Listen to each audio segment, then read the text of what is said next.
Hello guys, ndagusuhuje kandi ngwaye ikaze wahisemo kunkurikira ku Nkomangiro TV, ukaba uri ahantu hagiye hatandukanye haba hanze y'u Rwanda cyangwa se ukaba uri no mu Rwanda ariko ugahitamo gukurikira ibiganiro mbagezaho ku Nkomangiro TV, nguhaye ikaze wumve wisanga. Nizere ko mumeze neza, abatameze neza nkunda kubabwira ngo mukomere mu ijuru hari Imana. Nshuti zanjye, ntabwo ariko bizahorana ukuri, komera shikama, Imana ntabwo igihana bayo. Kuba ubona bitameze neza uyu munsi ntabwo ari igisobanuro cy'uko ubuzima bwawe bwose bizahora bimeze gutyo. Izuba nawe ryakurasira, komera ushikame, nzi neza yuko atari ko bizahora. So rero hari abantu banyandikiye barambwira ngo mbabwire umuti w'ibiheri, ariko kandi nubwo nawubabwira burya naranawuvuze, ariko kubera yuko nkurikiza uko mwambwiye muri benshi muri komenti, niyo mpamvu mba ngusaba jya wandika komenti w'icyo tuzavugaho. Hari igihe uhuza n'abandi benshi cyangwa se ukanabariza n'abandi, bigatuma nyine nza gukora ikiganiro nkwibutsa no gukanda subscribe niba ari bwo ukihagera. Ni ukuri uri mu nyungu kuba ubonye Nkomangiro TV, ni hantu tutagira ibinyoma, ni hantu tuvuga nyine ibyo tuzi, sibyo? Hanyuma ukaba usabwa kwizera no gusenga, ibintu bihita bica mu buryo neza neza. Hanyuma rero reka dukomeze rero kuri abo bantu banyandikiye ari benshi, barambwira ngo mbabwire nanone umuti bashobora kwifashisha barwanya ibiheri. Hari ibiheri biza singira icyo mbivugaho, bya biheri biza ugiye kujya mu kwezi kwawe, cyane cyane abakobwa n'abagore. Biriya biheri ntacyo njye nabikoraho, ntacyo nabikoraho. None se nkubeshye ngo kugira ngo ukunde ubyumve? Niba aricyo kibazo uyu muti ntabwo kureba, ko ni imisemburo nyine iba yahindutse, sibyo, bikagutera utuntu tw'uduheri. Utwo rero nanjye ndatugira, ntacyo wabikoraho, sibyo? Ahubwo bya biheri waba uri mu kwezi waba utari mu kwezi biza, ugakora buri kimwe bikanga, nibyo nje hano kugira ngo mvure. Nk'uko mwabibonye ko ubutumwa buba ari bwinshi n'ubuhamya, abantu bavuga bati twakize ibiheri byari byaratuzengereje ibiki n'ibiki. So rero niyo mpamvu mba nanakubwira gukanda subscribe kugira ngo ujye ukurikirana ibiganiro hano. Ubuhamya buba buhari pe, sibyo? Buba buhari. Ndanagushimiye wowe udahwema kunkurikira nk'ibisanzwe, ukaba uri muri aba bantu 106,000 warakoze subscribe, ntibiciraho ugagumya unkurikira. Imana iguhereza umugisha. Kandi abantu mwese mwakoze subscribe, ikiganza cyanyu kirahirwe, Imana igihira ibiganza byanyu. Hanyuma rero kuri aba bantu ngiye kuvura ibiheri, ni ba bantu nyine n'ubundi uruhu rwananiye, sibyo? Ni ba bantu uruhu rwananiye, nibo tugiye kuganira. Noneho hari n'abandi baba bambwira muga udusununu turatwishe. None se njye ntabwo mutubona? Narababwiye ngo turiya dusununu ni ukuri turagaruka. Turiya dusununu uratuvura ariko tukagaruka. Iki kintu muzacyumve neza, sibyo? Tuno dusununu ndatuvura nyine nanjye nkasigara mbona mfite agapo, sibyo? Ariko nyuma y'igihe nkabona twagarutse. Sinzi niba mutanatubona, turiho rwose. Ntago rero nzakubeshya, uratuvura ariko nyuma y'igihe tukagaruka. Yego, twikomereze rero na ba bantu bafite ibiheri. Ikintu cya mbere mbanje kukubuza cyangwa se nkugiraho inama, jya ureka gukanda ibiheri ngo urakuramo ngo ya mavuta y'umweru ngo ibiki, kireke kizimene, ngo kirabangama. Kuko uko ukimena niko wuzuza inkovu nyinshi mu maso hawe. Kandi hari igihe wakimena ugasanga ni gatumwa wakimena, isura yawe ikabura. Hari umuntu wamennye igiheri, yarangiza amaze kukimena kiri aha ngaha, umunwa uhita ugera warasabiriza, byaranze, sibyo? Ntacyo yakora, mu maso hose hahita habyimba. So ntugakande ibiheri. Ikindi, hari abantu mukoresha eswime mwihanaguza umubiri wose mukanayikoresha mu maso. Rimwe na rimwe eswime ikamara amezi 2 itameshwe, rimwe na rimwe ikaba itanikwa ngo mikrobe zipfe. Iyo eswime yawe ishobora kuba ari ituma ugira mu maso harimo ibiheri.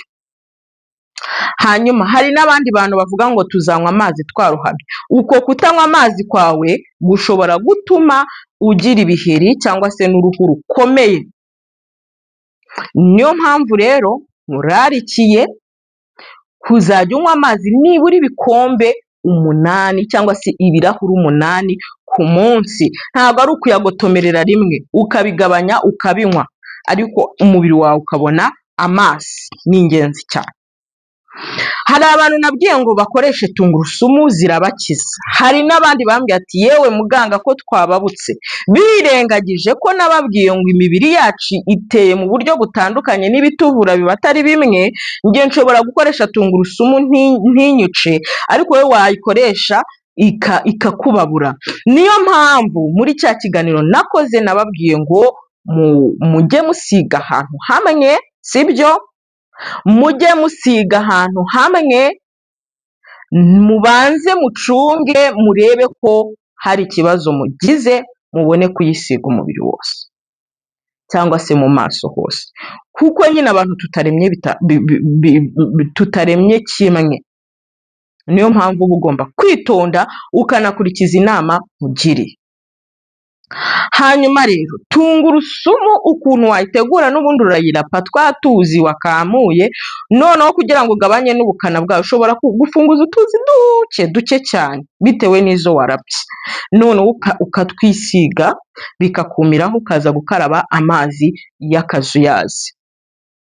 Amazi y'akazuyazi atatuye kandi adakonje, noneho ukabikora kugeza igihe ubonye umusaruro. Icyiza cya tungurusumu na bya bindi biri mu mubiri mo imbere, iyo uri kwisiga bigira gute? Bihita byumiramo mu mubiri ntibitunguke. Nicyo cyiza cya tungurusumu. Gikukuri niyo tugezeho. Gikukuri nayo urayifata, turi kumwe, ukayitoba mu tuzi, niba ari ifu niba ari ibuye, ukora utuzi ku buryo utwo tuzi nyine tuba dufashe ari igitasi, ukagenda usiga ahari ibiheri, warangiza ukabireka bikumiraho iminota 15, ugakaraba amazi y'akazuyazi. Si ibyo gusa, twageze kuri kokombure. Kokombure nayo urayifata ukayikata kwa kundi ibizeru, ukajya ukubisha mu maso yawe, noneho warangiza nyuma y'iminota 30 ugakaraba amazi y'akazuyazi. Ntabwo ari ibyo gusa, ushobora no gufata ibishishwa by'amacunga, si indimu zino zikarishye, ano ma oranje, warangiza ukabyinika mu mazi y'iminota 30, ukabyinura ukabiblendinga cyangwa ukabisekura, ugakoresha urwo ruvange cyangwa se iyo masike, ikakumaraho iminota 20, kuva kuri 15 kugeza kuri 20, ukaza kubikuraho, ukaza gukaraba amazi y'akazuyazi. Bizatuma ugira uruhu rwiza, ariko kandi ntibikureho kunywa amazi, ntibikureho kurya imboga n'imbuto, bizatuma ugira uruhu wifuza. Hari abantu baba batabangamiwe, kavuga ati ngiye mfite uduheri tungahe, utu 2 ntacyo tumbwiye, ariko akaba wa wundi utugira akarara adasinziriye. Wowe rero utugira ukarara udasinziriye, koresha imiti nkubwiye, hitamo umwe, niwanga ukoresha undi, ko mwarabibonye ko impamvu mba ndi kubabwira imiti itandukanye. Hari abantu bari mu cyaro, hari abantu bari mu mujyi, umuntu wese ngomba kumuvura, kuko mwese murankurikira, mwaba muri mu mujyi mwaba muri mu cyaro. Rero banza uhere ku byo ubona hafi, bizagufasha, bizakugirira umumaro. Ikindi, wibuke kutahinduranya amavuta. Kana kayisize amavuta, reka nanjye nyisige, ubwo ni uruhu rwe, ntabwo ari urwaye. Ni nka kuriya ndi kukubwira ngo ibyamvura si byo byakuvura. Wikwigana, menya uruhu rwawe amavuta ariho, niba ntacyo agutwaye urajya guhindura mu biki, cyangwa wenda ngo uzamutse mu ntera, niba nisiga gasuzana reka mpindure nisige ibindi ntazi, kandi uruhu rwawe bitajyanye.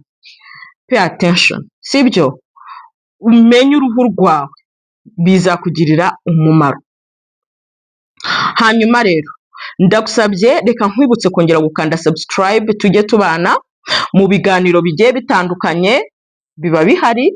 wandike muri comment umbwire ibyo tuzavugaho muri video izaza, ukore share uvura abandi, kuko ndashima Imana cyane ko hari umuntu umbwira ngo hari umuntu wakundangiye ampa video yawe nyirebye ntari nkuzi none ubu ndatwite. Hari umuntu wampaye video yawe ntabona ukwezi kwanjye nyuma y'imyaka 7, wari uzi ko nabonye ukwezi kwawe? Urumva baba basharinze. Imana ibampera umugisha abantu musharinga, ni ukuri mwungukirwe buri munsi, hanyuma mukore no kuri icyo gikumwe like, sibyo? Kuki mwibagirwa kandi mba mbona mwabirebye inshuti zanjye? Basi ujye ubikora. Urakoze cyane kuko ubyemeye. Ndabakunda, Imana ikandusha.